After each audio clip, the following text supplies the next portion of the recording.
Is debt beating you down? You need discipline. You need the Debt Ninja. If you've been caught in a financial trap and need to be set free, then you need the Debt Ninja. Want to stop those harassing collection calls, start saving thousands in interest and fees, and get out of debt fast? Then you need to call the Debt Ninja. The Debt Ninja will find the best companies across the country that will help you consolidate all your bills into one easy payment, reduce your payments by 30 to 50%, and get you out of debt fast. If you have unsecured debt of $10,000 or more, such as credit cards, loans, or medical bills, call the Debt Ninja for a free 15-minute consultation. Call 800-826-1246. 800-826-1246. That's 800-826-1246. Call today. The Debt Ninja.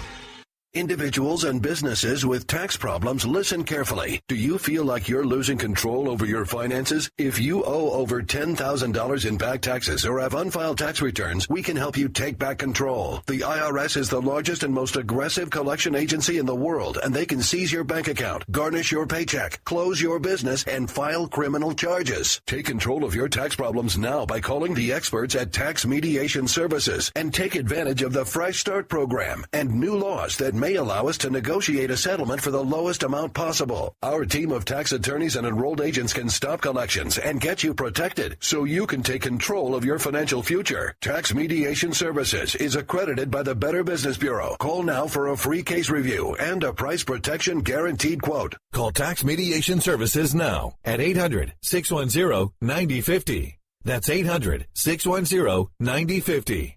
800-610-9050. Writers are prone to becoming so attached to our characters and stories that we struggle to see why a passage may not be working. It takes another set of eyes to help us nurture our writing to full maturity. At Black Wolf Editorial Services, we strive to enable writers to develop and grow, shaping stories into masterpieces that can stand the test of time. Editing services are provided for all genres and all age categories. Services range from critiques of the short story through to the line edits of the full-length novel and copy editing for those preparing for publication. We also offer assistance on generating a writer's bio for your website, as well as help with those book blurbs and promotional material. We won't abandon you to the masses. We want to celebrate with you in your successes. Black Wolf Editorial Services, nurturing your writing into maturity. For a full list of services and prices, visit us at blackwolfeditorial.com.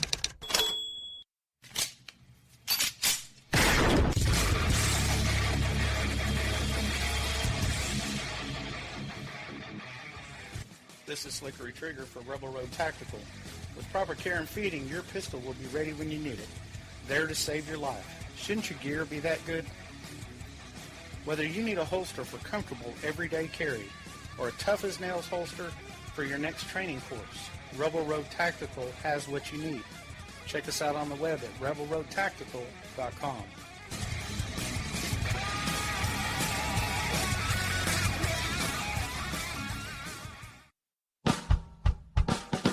You're listening to the Spark Radio Network, internet radio like you've never heard before.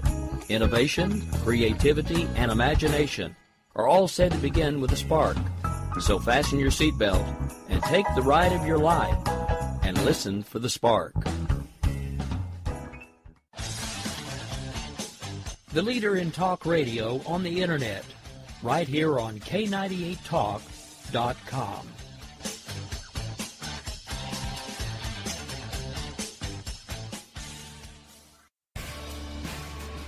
My name is Jessie.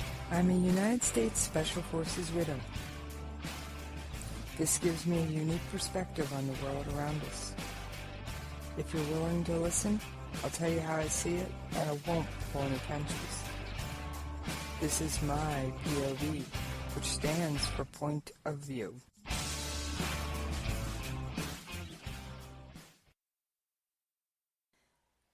All right, this is Jessie. I'm happy to be back with you, but I will warn you, the subject of this show is going to be a little bit sad. I am lucky to have Mike Walton with me. Now, he is the president of the Dallas Fraternal Order of the Police, and he is also an active police officer, and he has been for 26 years. How you doing there, Mike? I'm doing okay. I've seen much better days, but I'm doing okay. I was going to say, the events of the other day must have really been a punch in the gut. Yeah, it's been a very difficult time to walk through all of these things that have gone on. We've had to find a strength that we didn't know that we had, and find another gear that we didn't know that we had, because we're in uncharted territories here.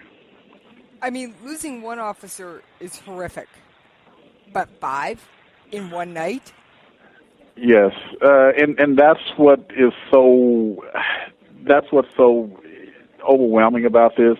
Generally, when you lose someone in the police department, you may lose maybe 1, maybe 2 officers, and they may be in a certain age group or time on the department that, I may not know, or the younger guys may not know that individual.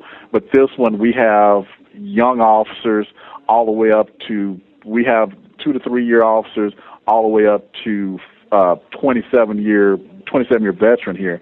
And that's why it has touched everyone on the department so much, because we have, it runs the gamut. And not only the officers that were killed, but the officers that were shot and injured, we all know they run the gamut also too. So it has made it such a horrifically horrible, it has made it such a horrible incident for us. I can only imagine. I mean, this must have rippled through not just the immediate Dallas police, but even surrounding areas, because police, just like military, they're a brotherhood.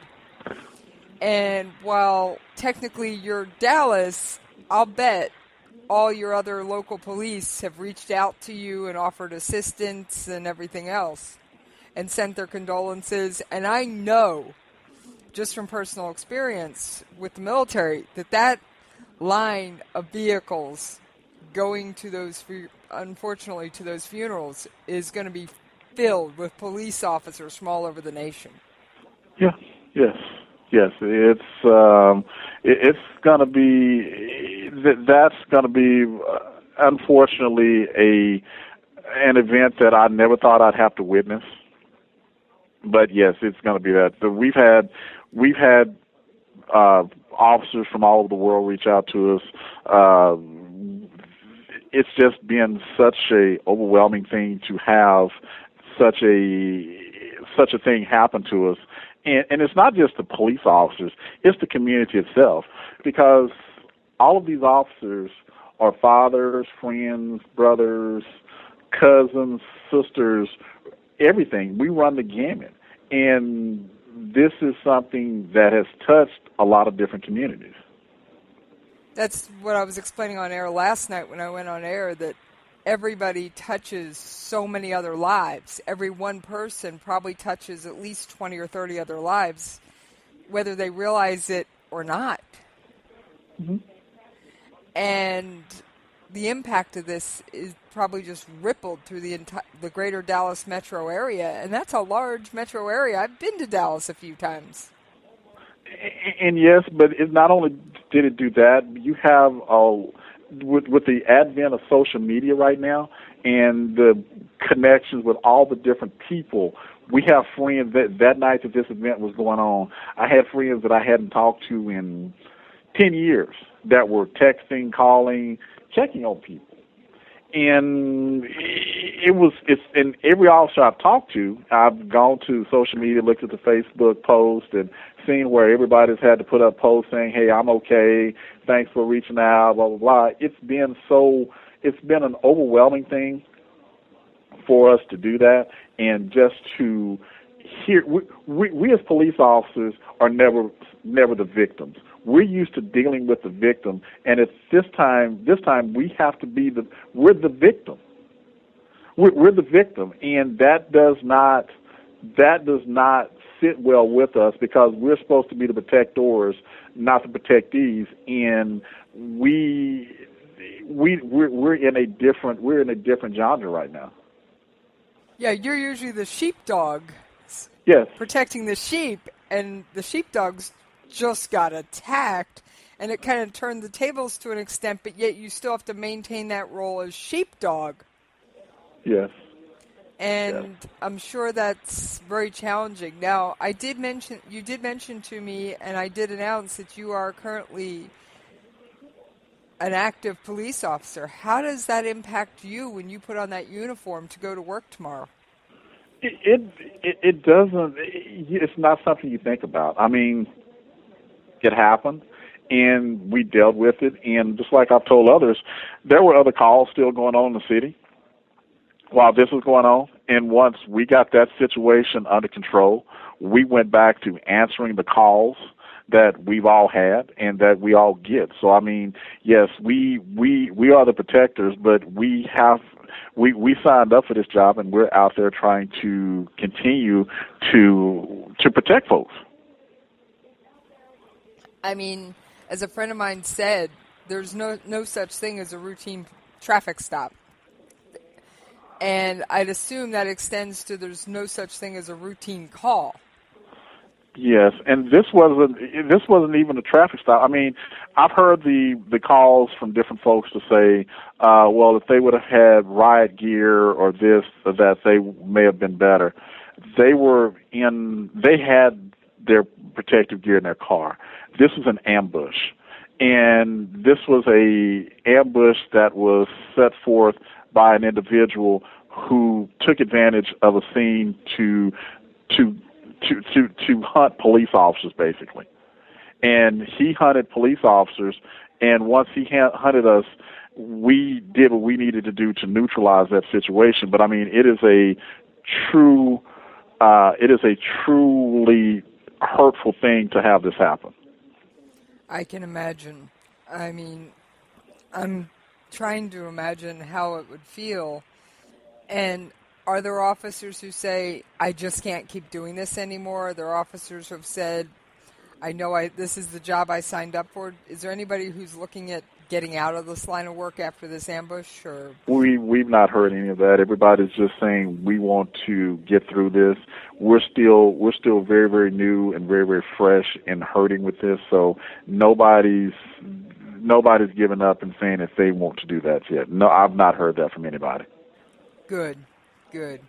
And I know that my thoughts and prayers have gone out to you, and that of many other in fact, all of the other hosts have said, our thoughts and prayers go out.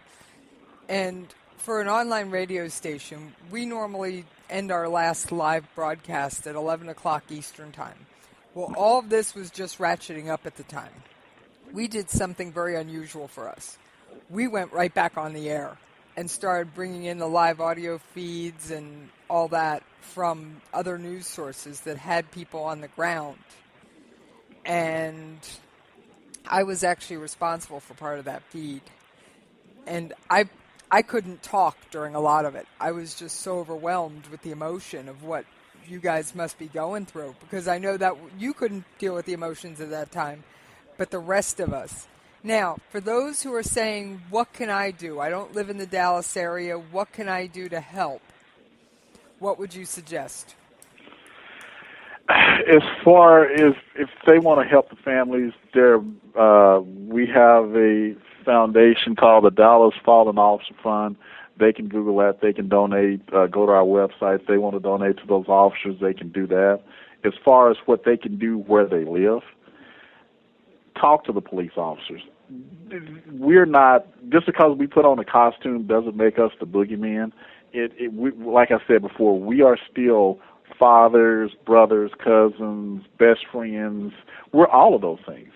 And once you get past that and talk to us, you may not even like us after you finish talking to us, but yet you have a better understanding of who we are, and we can have a better understanding of who you are. Right.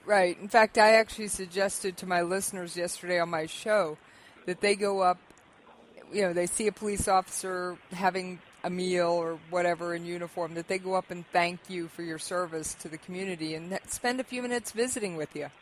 Because it's getting to know an officer in a non-confrontational situation, which, God forbid, if you ever have to pick that phone and dial 911, will make you feel more comfortable with police overall in going through whatever you're going through. So I actually suggested that on air. I don't know if you heard about it, but yesterday in Valdosta, Georgia, an officer was responding to a 911 call. And when he arrived, the person who called 911 engaged him in a firefight. Now, both the officer and the idiot, or domestic terrorist, or whatever you want to call him, both survived. Oh, wow. They are both in the hospital. So you hadn't heard that one, huh? I've heard that there was another couple shootings, but I have not had time to. No, I've not had time to process those. No, I've not. I didn't think you had, but yeah, I was just like, it just seems like police officers nationwide, to some extent or other, are under attack. Mm-hmm. And what do you think sparked all this? What do you think caused all this? I can't put my finger on it. I mean, this has been, it's been such a wealth. I don't even have the words to describe it. It's so convoluted with politics, with I don't know you. It's like people who don't know their neighbors. We mistrust. Human nature is to mistrust. And until you talk to people and get to know them, once you talk to people, you then know them 100% better. And that is the problem that I think that we have, is we don't talk to each other. And if we don't talk to each other, we can't know each other. Right. And I will say that all this social media stuff, while it is mostly being positive, there actually was a Facebook group that actually cheered the person who I will not name, the shooter who ambushed you guys the other night, and said, good, we killed 5, and I'm not going to use the term he used. I got you. Law enforcement officers. Let's kill more. And I went, oh, if I could take down your Facebook page. I looked at the web address that it sent me to associated with the Facebook page, and it was the Black Panther. Which didn't surprise me, and I have a feeling is no surprise to you. No, and I mean, the groups that throw that out there, you have to take it for what it's worth. I mean, it's sad that we're at this point where we can't come together. And like I said before, once you take off this uniform, even when you do have this uniform on, we all bleed. We all are people, and uniforms do not take away our human side. They do not.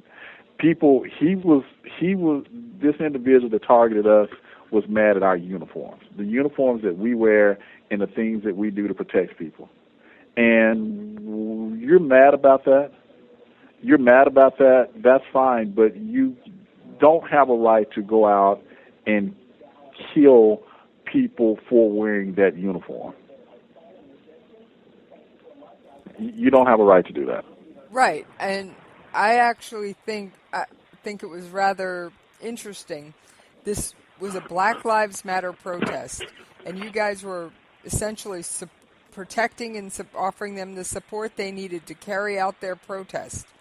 And for those of you who've been living under a rock and don't realize this, Black Lives Matter came to national public attention after the Ferguson incident, in which the police officer was not indicted. Yes. After the investigation came out, it was proven the officer did nothing wrong. Now, that didn't stop Black Lives Matter and other radical social groups from saying, so what, police officers are always out to get the minorities.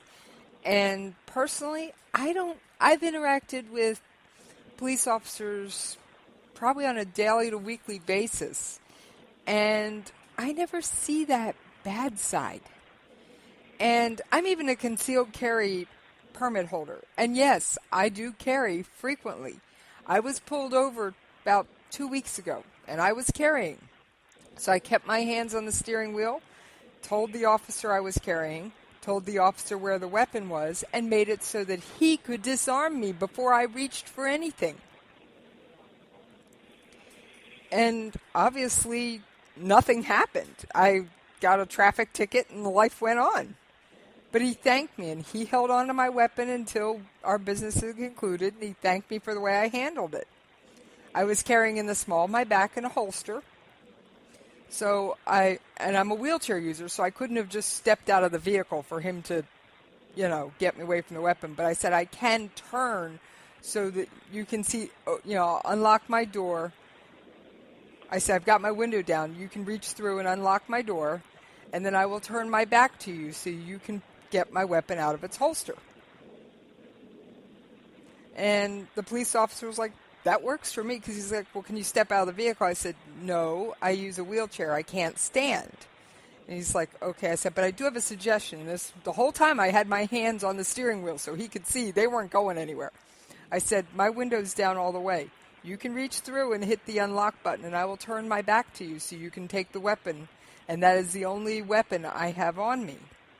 I said, now I do have a knife, but it's in the pouch on my wheelchair, which is behind me, that I couldn't easily get to from here. And he's like, that's fine. So he took the weapon, took care of it, wrote me the warning, or I think, it was a warning, and let me go on my way and return my weapon after our business had been concluded. Now, is that how you would recommend, if someone is a concealed carry holder, that they handle things, or what would you recommend in a situation like that? What I would recommend is, always advise the officer, like the law says, that you're a concealed carry holder, and let the officer advise you what he wants you to do. If he wants you to hand him the weapon, or if he doesn't want you to stand down, usually when I've ever had encounters with them, they'll give me their license. You're a concealed handgun owner. Okay, cool, thank you. And we'll continue on with whatever. If it's a traffic stop, that's fine. It's whatever it is, we'll continue on with that. But that's up to each individual officer. But as far as citizen, though, just be calm, give him your concealed handgun license, and go from there. Right. And once he had my weapon, I went into my wallet and got all the credentials and, my concealed carry, my license. And I said that, I explained to him, my insurance card is in that glove box across the vehicle. I've got to lean over and get, I explained every move I had to make before I made it.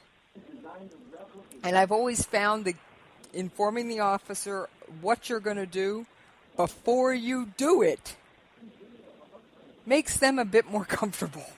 Yeah, it does. And like I said, it's up to each individual officer as to what their comfort level is with you. So it really helps out when you talk to them. And if you're calm, the officer's generally going to be calm. So it helps all parties involved. Right, because one of the incidents that sparked recent protest was someone being shot during a traffic stop. Yes. And I don't know the details of it. I'm not sure. It's still under investigation. It's an active thing. But that's why I wanted to get a police officer's perspective on how should people handle traffic stops, and because that's how most people are going to encounter a police officer. They get pulled over for driving like an idiot. Yes, and that's what that's what you should do. I mean, the officer usually will try to feed or de-escalate the things that you're doing, and so that it doesn't rise to the level of you want to do something to the officer wants to do something to, has to do something to you, and it just it makes it a lot better. If you have that goes back to the dialogue. If I have dialogue with you, even in that brief few minutes, that it will help both of you. Right. And like I said, I pulled over as soon as it was safe. it was daytime, so I didn't turn on my interior lights. I put my window all the way down, and then I put my hands where he could plainly see them, knowing I was armed. Now, if I hadn't been armed, I wouldn't have bothered with explaining the whole concealed carry thing. Probably wouldn't have even handed over my card, even though because I wasn't carrying. Yes, and like I said, that's a great idea. I mean, you told the officer, and I probably would have. I may not have disarmed you. I probably said, okay, thank you, because if you're telling me that you're calm, you're telling me you're a concealed handgun license owner, you're letting me know you're complying with the law. I may be stopping you for a traffic citation, but that's all I need you to do, and then I'll be back with you as soon as I get done.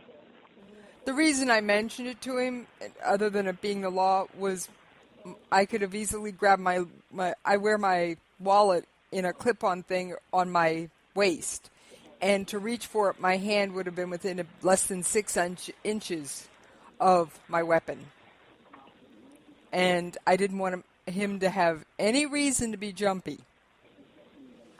So, and he seemed like he looked to be in his 20s, so I'm suspecting he was a little bit younger to the force, newer to the force.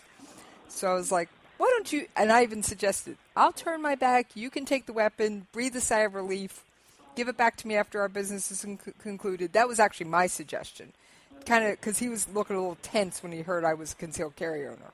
So that was my way of going, listen, why don't you do this? You'll feel better. I don't have to worry about it. And that's what you should do. Like I said, this is a new day and time, and is back as far as my officers go that were killed and injured. I'm just praying for their families and working with their families to try to make sure that they get everything that's done that they can have, and to make sure that when the narrative changes, that we don't forget the people that are most important, these officers that were killed and the officers that are injured and their families. How are any of the officers still hospitalized? Have they all been released? What's the status? I think most have been released, and there may be, I think, one still in the hospital, but we're still. I hadn't got an update yet this afternoon, so I'm not really sure. I think it's just one left in the hospital. Did any of them suffer potential career-ending injuries, or were they, or was it a wide range?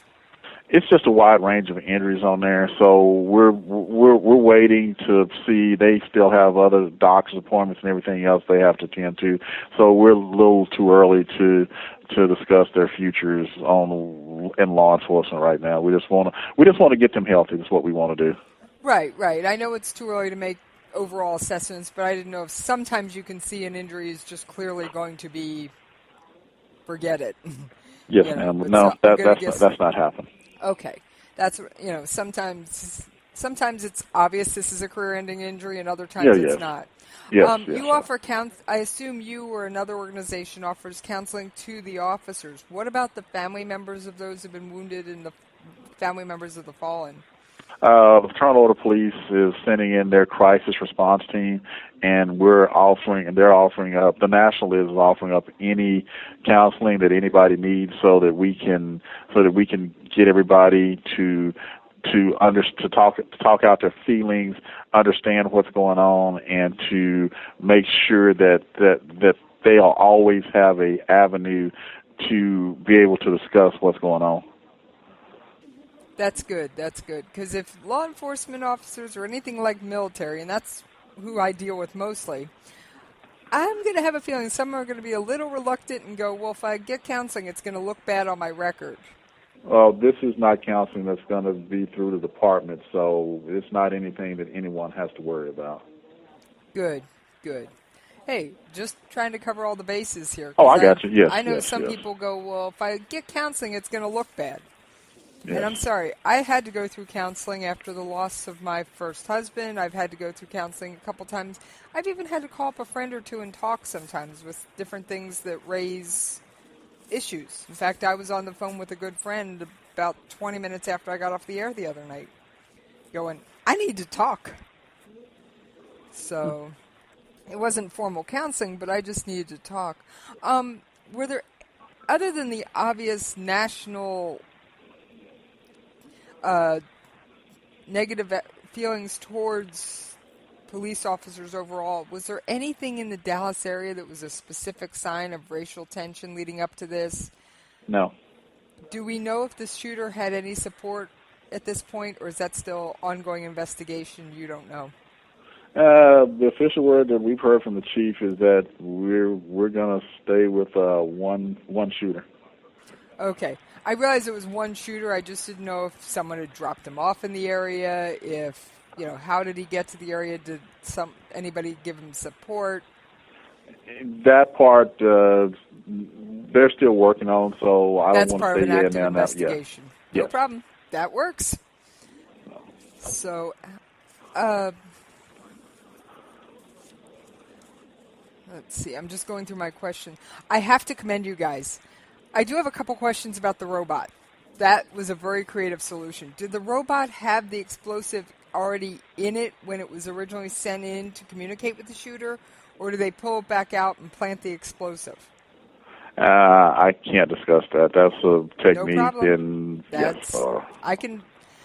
What can you tell me about what the robot's regular uses are? And question: did the robot survive, or is the robot decommissioned? I can only answer last. The latter. The robot's decommissioned right now. Okay. It's normally used for bomb disposal? Can't talk about specs. It's normally used for bomb disposal, yes. Okay. I was just looking for the overall. It's normally used for kind of thing. Yes. And I've heard that much on the news, so. Yes. I figure that's not reaching too far. No. I will say that is a very creative solution, and I love the outside-the-box thinking. Yeah, that came from, I'm not sure where it came from. It had to come from the commanders of the department, so that was a call that they made. I think the robot deserves a little bit of a memorial, even if it's a memorial ribbon somewhere, because he gave his life too. Yeah, that's going to be a memorial that's going bolt. That's going to be something to do. That's going to be something that we're going to discuss down the line once we get it back and take a look at it. But yeah, that one may get that. Yes, it may get a small memorial. Hey, robot gave his life too. So yeah, he did what he needed to do to end a very hostile situation for not only police officers but citizens too. Right, like I said, he at least needs an award or a memorial bolt if he's going to be permanently decommissioned. Yeah, we may have to do that for him. We hadn't thought that far ahead yet. A little bit of humor. What can I say? Oh yeah, no, I'm fine with it. Like I said, I'm just trying to find it all. But no, like you're I said, trying to picture the memorial bolt, I'm sure. Yes, I am trying to do that. So. Yeah, but no, like I said, that's where we are with that, and like I said, it's been good. I will end this with this. We are truly thankful for all of the support that we have received from citizens of Dallas, from citizens of Oklahoma. I've heard from the Oklahoma FOP up there, heard from citizens from around the country, around the world. Supporting us, and I want to say thank you from not only as a police officer but as a person. Say thank you that we can that in our time of tragedy that people have taken out time to support us in our time of need. Well, I would like to thank you for everything you do day in and day out. Now, one more time, if people want to make donations to the families. Yes, you can go to our website, dallasfop.com. It's on there, or you can go to our foundation, Dallas Fallen Officer Foundation, and 110% of every dime that you send in will be given to the officers' families. This is for them. We're not touching a dime of it. The only thing we're doing is being the manager and sending it out to them. Once we get all the money in, we'll sit down, divide it up, and we will give it to the officers. Okay. Now, just crazy question. The money, is it just for the fallen families, or is there support? No, we're doing for both. We're doing for both because Yes. We're going to divide it up amongst all 12 of them so that they can all have that everybody needs support. Everybody needs support. Living and the ones who have passed, they all need support. Good. Because that was a question several people have asked. Well, is this just for the fallen? Is it for the wounded? No, it's for all involved. And rather than trying to say, well, this family needs books, that family needs clothes, it's just, here's the check. Here's a check, and you know what's best for you. I like that approach. I really do. Yes. So, well, I for one, thank you very much for coming on. So, I thank you for having me on, and like I said, we appreciate everyone's support, thoughts and prayers with this, and we couldn't do it without everybody's support. Well, outstanding. All right. Well, thank you. We're going to go to a brief commercial break, and I'll be right back after that.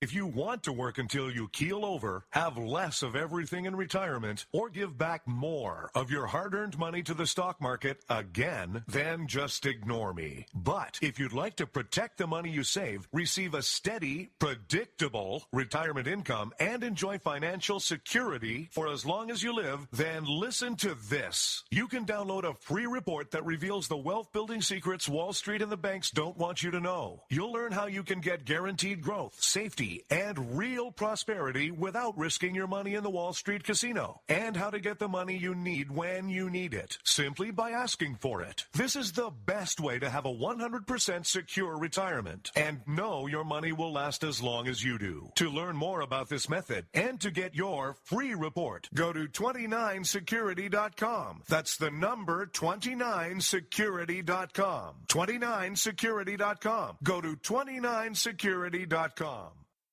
Tired of paying outrageous prices for Viagra? Well, we have great news for you. Now you can finally get Viagra at huge discounts. Healthy Man allows you to save up to $500 on Viagra. Why pay U.S. pharmacy prices of $15 per pill or more when you can get Viagra for less than $3 a pill? Call today and get 40 Viagra pills for only $99. This can cost as much as $600 at your local pharmacy. You can't afford not to call us. If you want Viagra at the lowest prices, never pay $15 a pill pharmacy prices again. Get Viagra for less than $3 a pill. Call 1-800-516-7602 today and save up to $500 and get 40 pills for just $99. Healthy Man is fast, easy, and affordable. Operators are waiting at 1-800-516-7602 to take your call right now. Call 1-800-516-7602. That's 1-800-516-7602. Again, 1-800-516-7602.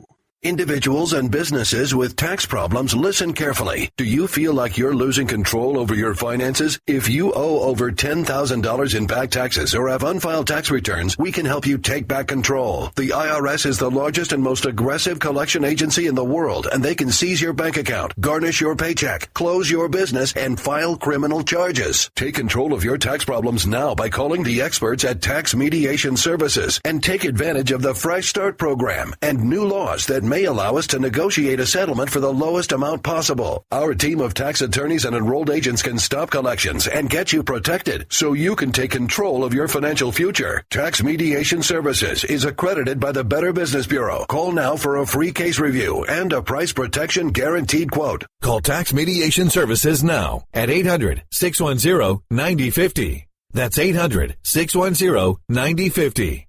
800-610-9050. Prone to becoming so attached to our characters and stories that we struggle to see why a passage may not be working.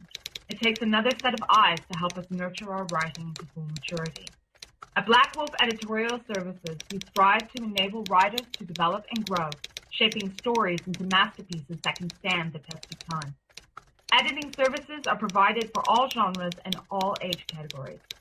Services range from critiques of the short story through to the line edits of the full-length novel and copy editing for those preparing for publication. We also offer assistance on generating a writer's bio for your websites, as well as help with those book blurbs and promotional material. We won't abandon you to the masses. We want to celebrate with you in your successes. Black Wolf Editorial Services, nurturing your writing into maturity. For a full list of services and prices, visit us at blackwolfeditorial.com. You can lay down if you wanna. You can run away if you wanna. You can pretend that this is totally okay if you wanna. You can play dead if you wanna. Forget what they said if you wanna. Turn your back on the country needing you right now, but I don't wanna. All right, this is Jessie, and I'm back with you guys. This is the Saturday Slowdown that really isn't a slowdown. Now, I do have some other police-related news. Friday night, as in last night, and this is June 9th, so it would have been June 8th, police in Baton Rouge face off with protesters demanding justice for Alton Sterling.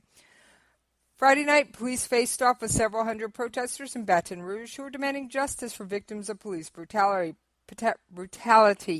particularly Alton Sterling, who was killed here on Tuesday. At least 100 officers, some in riot gear, tried to keep the protesters contained on the sidewalk outside the city's police department, and several engaged in heated exchanges with protesters who demanded they be allowed to march into the street. Protesters eventually did so, marching down Airline Highway and shutting down traffic in one direction as cops followed.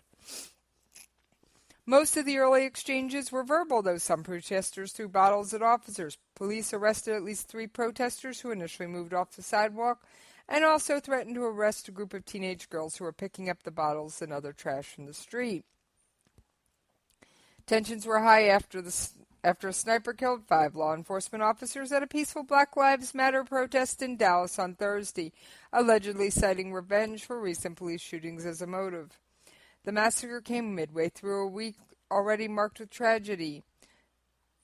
The day after police killed Sterling, a 37-year-old father of 5, and officers shot and killed Philando Castilla during a traffic stop in Falcon Heights, Minnesota. The shootings of both black men were caught on graphic and widely shared videos and sparked renewed calls for reforming police use of force and criminal justice reform. One police officer in riot gear, who would not provide his name, pinned the fault of the confrontation on the media for supposedly poking the bull. Demonstrations against Sterling's death, with protesters had believed held in front of the convenience store where he was killed, had not been met with heavy police presence until Friday night, according to the Advocate. All right. You don't think I can leave North Korea out of a single show? Come on. North Korea fires missile from submarine, but test fails, according to South Korea. North Korea fired a ballistic missile from a submarine on Saturday, but it appears to have failed soon after launch, South Korea's military said. The launch comes at the end of a week of sharply rising tensions on the peninsula. This is only a day after the U.S. and South Korea pledged to deploy an advanced anti-missile system to counter threats from Pyongyang, and 2 days after North Korea warned it was planning its toughest response to what it deemed a declaration of war by the United States. North Korea deemed that we declared war on them because we placed Kim Jong-un and approximately 10 to 11 other officials from North Korea on a list for individual sanctions, not just all of North Korea, but specifically targeting these individuals. The reclusive North Korea and the South are technically still at war because their 1950 to 1953 conflict ended in an armistice, not a peace treaty. And if you're a regular listener to the show, you are aware that North Korea regularly threatens to destroy Japan, South Korea, and South Korea's main ally, the United States. The missile launch is a clear challenge to the UN Security Council resolutions.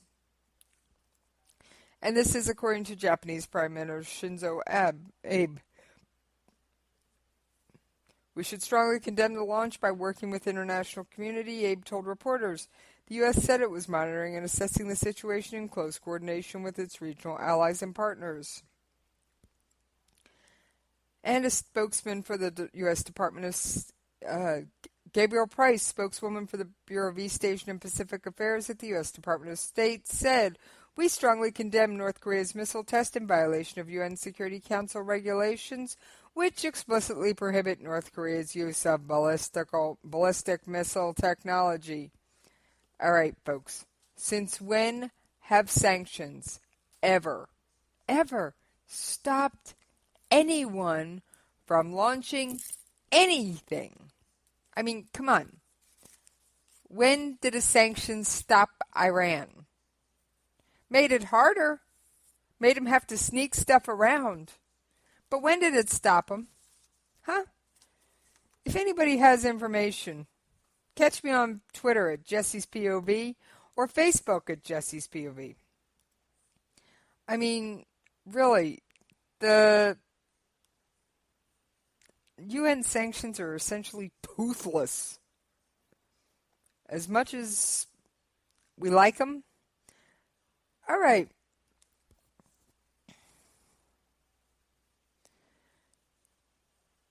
I've got a Russian story.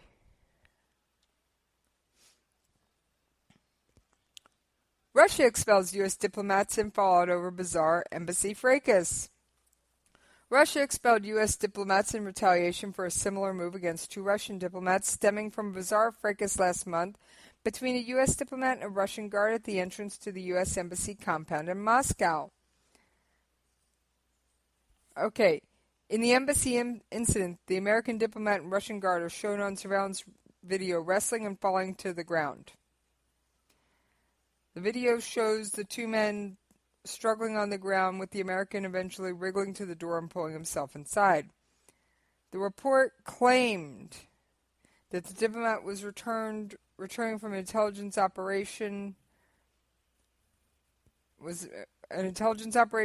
and the Russian television alleged that he was wearing a cap so he could not easily be remembered by the taxi driver or Russian guards. A TV report identified the man as a CIA officer allegedly working undercover as the 3rd secretary in the embassy political department. Friday, 2 Russian officials were expelled. Actually, this is a little bit old.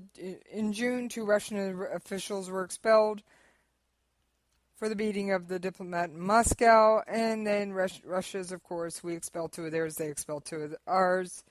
Let's just hope it stays at this level of petty BS. I mean, come on.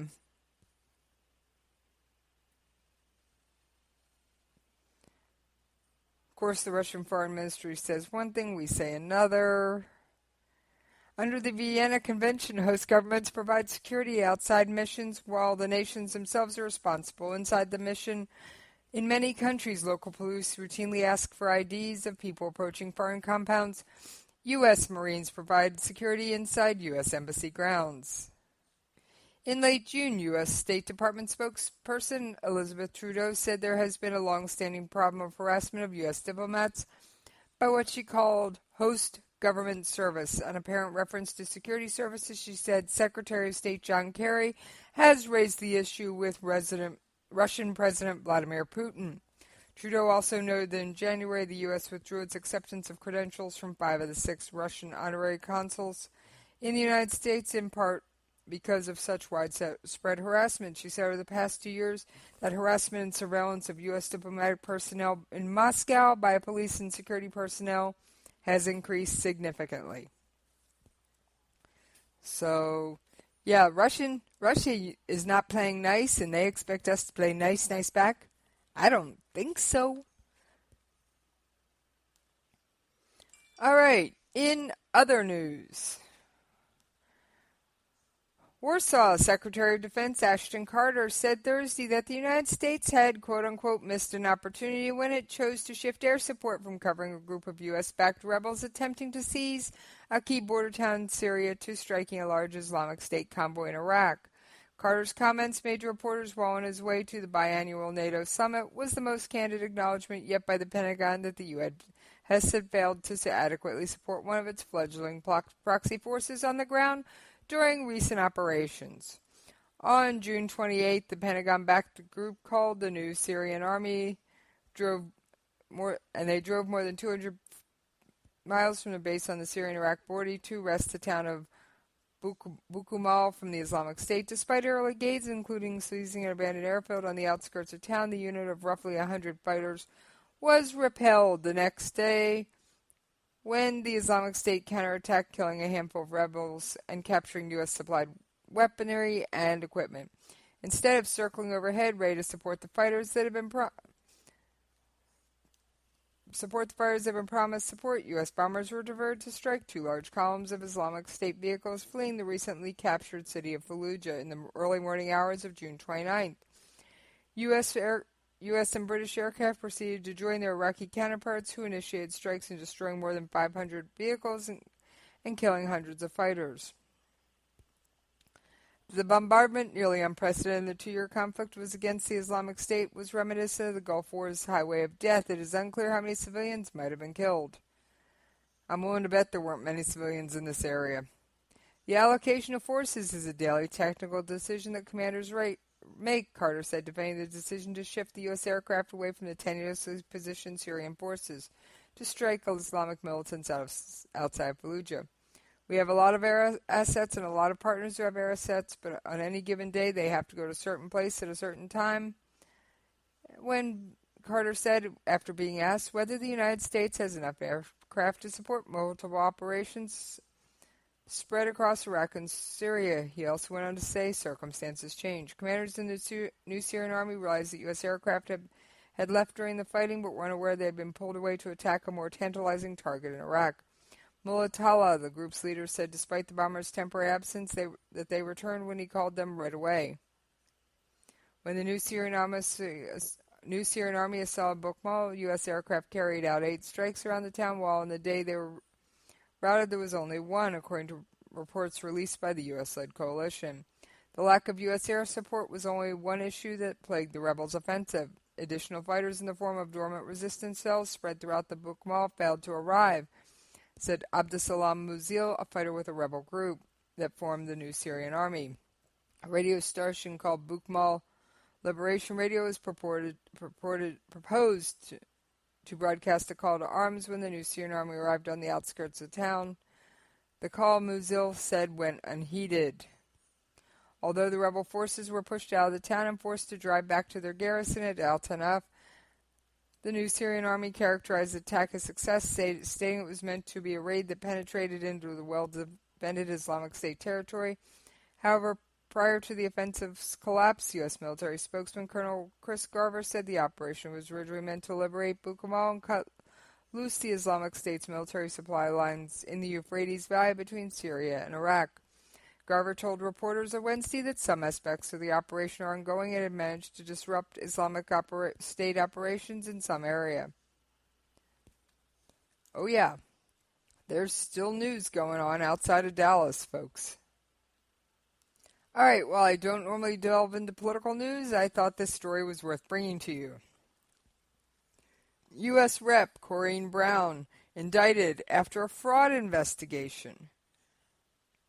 U.S. Representative Corrine Brown of Florida and her chief of staff pleaded not guilty Friday to multiple fraud charges and other federal offenses in a grand jury indictment unsealed after investigation into what prosecutors called a phony charity turned into a personal slush fund. Brown, a 69-year-old Democrat and chief of staff, Elias Ronnie Simmons, entered pleas in Jacksonville federal court on charges of mail and wire fraud, conspiracy, and obstruction in filing of false tax returns.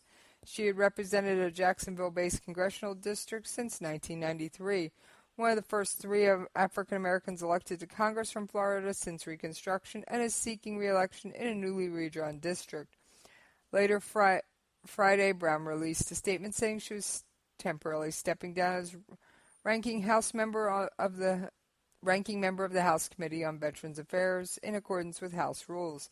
House Democratic leader Nancy Pelosi, who called the charges against Brown deeply saddening, said that for more than 2 decades, Brown has served her constituents in Florida with passion and energy. She has been a champion for Americans' veterans. Sorry about that. It seems my allergies are deciding to make a presence today. At least it isn't Mr. Frog. I have some audio on that, and we are going to take a brief listen. Well, welcome back. A lot of questions tonight about what the fallout will be after indicted today, along with her chief of staff. Political analyst John Daigle is here with us to break it all down for us. John, you've been watching this issue in full.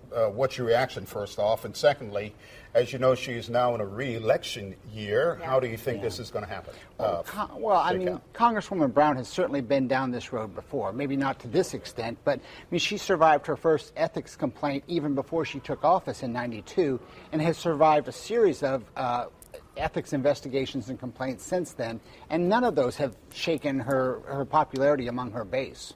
Let's talk about the August 30th, her re-election, the primary that day. The trial's not started to begin until the first week of September.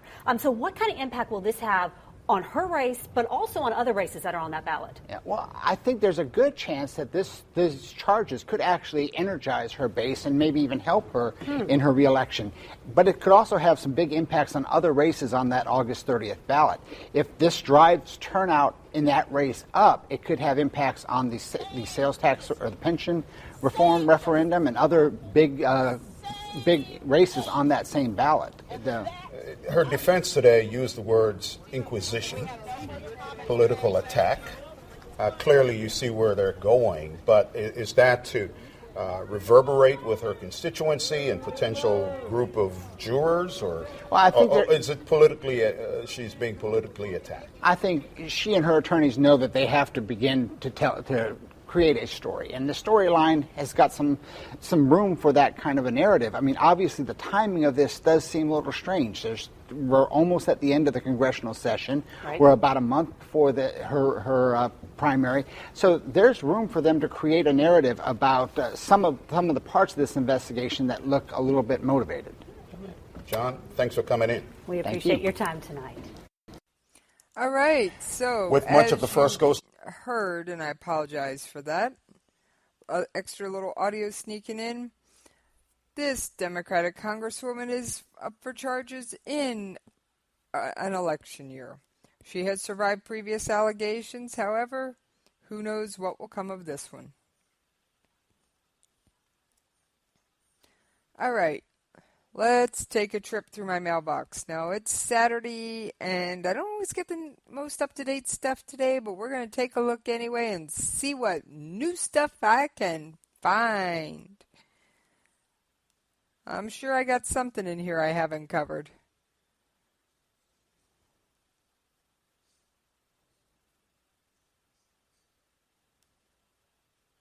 I'm pulling it up. Give me a couple seconds. It takes a minute. It takes just a minute. All right, I got one for you. And this one isn't military or political. 15 million are to be vaccinated to contain a yellow fever outbreak. Geneva, the World Health Organization, is leading a mass yellow fever vaccination campaign in Central Africa to prevent national and international spread of the deadly disease. The campaign, which begins this month, aims to vaccinate 15.5 million people in Angola and the Democratic Republic of Congo. A yellow fever outbreak began last year in the Angolan capital, Luanda, and spread quickly throughout the country. The disease also spread to neighboring Democratic Republic of Congo. The 2-month vaccination campaign is being held in advance of the next rainy season in September, when mosquitoes come out and transmission goes up. Bruce Alward, who is World Health Organization Executive Director of Outbreaks and Health Emergencies, said this outbreak is particularly dangerous because it is occurring in large cities. He said massive outbreaks of yellow fever can occur in urban settings because mosquitoes can rapidly infect thousands of people. With that explosive spread, the number of cases, you can see very high mortality rates. These can be very dangerous, destabilizing events, but the other concern is when urban outbreaks take off in these areas, there's risk then of international spread of this virus. He said 2 cases were reported in Kenya and 11 cases were brought to China by Chinese men who had been working in Angola. Yellow fever is endemic in 47 countries, 33 of them in South Africa. Most of the rest are in South America. Yellow fever is an acute viral disease that in worst cases can cause liver damage that begins to turn the skin yellow. The mosquito that transmits the virus is the Aedes aegypti, and the same one that transmits the Zika virus. Since the mosquito also exists in Asia, Alward warns the potential for creating an international crisis exists. Alward, however, says the prognosis for containing the geographical spread is good. This is not like Ebola or Zika, for which we do not have a vaccine, of course. This is a disease for which we have a vaccine and for which there is a vaccination requirement under the international health regulations for yellow fever. So again, a big part of our work with the countries at risk of the disease is to ensure they have a vaccination of traveler policy. The latest World Health Organization figures show that more than 3,500 suspected and over 860 confirmed cases of yellow fever in Angola, 355 deaths. In the Democratic Republic of Congo, there are over 1,300 suspected and 68 confirmed cases with 75 deaths. All right. And on that note, I hope Mr. Robot gets his memorial bolt. And trust me, I made my guests laugh at that one. Don't forget to shake the hands of your local police officers and say thank you for service. And please visit DallasFOP.com so that you can contribute to the families of the wounded and the fallen. They have other links on their site where you can also contribute. And to quote my guest, 110% of everything you give goes directly to the families of the fallen. Nothing is taken out for administrative costs. Those are covered in other ways. All right. On that note, I'm out of here!